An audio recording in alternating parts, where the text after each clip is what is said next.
চলতি সপ্তাহে আবারও অস্থিরতার ঘন ছায়া নেমে এসেছে পাকিস্তানে। কয়েকদিনের ব্যবধানে সংঘটিত দুটি আত্মঘাতী হামলা দেশটির ভেতর নতুন করে অনিশ্চয়তা ও উত্তেজনা সৃষ্টি করেছে। প্রথম বিস্ফোরণটি ঘটে রাজধানী ইসলামাবাদের এক নিম্ন আদালতে। সকালের শুনানির মাঝেই শোনা যায় আচমকা প্রবল শব্দ। প্রত্যক্ষদর্শীরা বলেন, নিরাপত্তা চৌকি অতিক্রম করার পরপরই এক ব্যক্তি নিজেকে উড়িয়ে দেয়। মুহূর্তেই আদালত চত্বরে আতঙ্ক ছড়িয়ে পড়ে। ধোঁয়ায় ঢেকে যায় চারপাশ। দ্রুত ঘটনাস্থল ঘিরে ফেলে নিরাপত্তা বাহিনী এবং শুরু হয় তদন্ত। এর কয়েক ঘন্টা যেতে না যেতেই আরেকটি বড় হামলার খবর আসে দক্ষিণ ওয়াজিরিস্তানের একটি ক্যাডেট কলেজ থেকে। প্রধান ফটকের সামনে দাঁড়িয়ে থাকা এক আত্মঘাতী জঙ্গি বিকট বিস্ফোরণ ঘটায়। প্রশিক্ষণরত ক্যাডেট এবং নিরাপত্তা কর্মীদের লক্ষ্য করেই এ হামলা হয়েছে বলে ধারণা তদন্ত কর্মকর্তাদের। পাহাড়ি অঞ্চলে বিস্ফোরণের শব্দ বহু দূর পর্যন্ত শোনা যায়, আর পুরো প্রশিক্ষণ ক্যাম্প মুহূর্তেই পরিণত হয় ধ্বংসস্তূপে। পরে তেহরিক-ই-তালেবান পাকিস্তান টিটিপি এই হামলার দায় স্বীকার করে।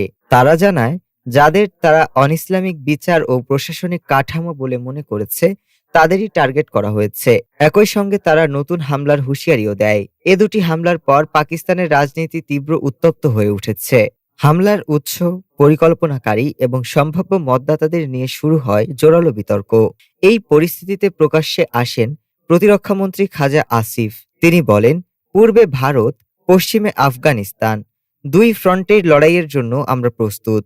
তার বক্তব্যেই জোরালো হয়ে ওঠে যুদ্ধ পরিস্থিতির আশঙ্কা। স্বরাষ্ট্রমন্ত্রী মহসিন নাকব আরও কঠোর সুরে আফগানিস্তানকে দায়ী করেন। তিনি দাবি করেন, তদন্তে ইসলামাবাদ ও ওয়াজিরিস্তানের হামলায় আফগান ভূমিকা শনাক্ত করা গেছে, তবে কাবুল এ বিষয়ে কোনো মন্তব্য করেনি।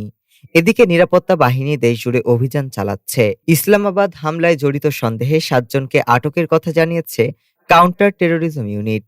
খাইবার অঞ্চলেও অভিযান জোরদার করা হয়েছে। তদন্ত কর্মকর্তারা বলছেন, দুটি হামলার ধরন, বিস্ফোরকের ব্যবহার এবং লক্ষ্যবস্তুর মিল দেখে মনে হচ্ছে এগুলো কোনো বিচ্ছিন্ন ঘটনা নয়, বরং বড় একটি পরিকল্পনার অংশ হতে পারে। এখন প্রশ্ন, এই পরিকল্পনার পেছনে কারা? তাদের উদ্দেশ্যই বা কি? অভ্যন্তরীণ নিরাপত্তা সংকট, সীমান্ত উত্তেজনা এবং রাজনৈতিক চাপ সব মিলিয়ে পাকিস্তান, ভারত ও আফগানিস্তান অঞ্চলে এক ধরনের অস্থির পরিবেশ তৈরি হয়েছে। হামলার প্রকৃত সূত্র এখনো অস্পষ্ট থাকলেও এর প্রভাব পুরো অঞ্চলের ওপর পড়তে শুরু করেছে। ডেস্ক রিপোর্ট, আজ বার্তা।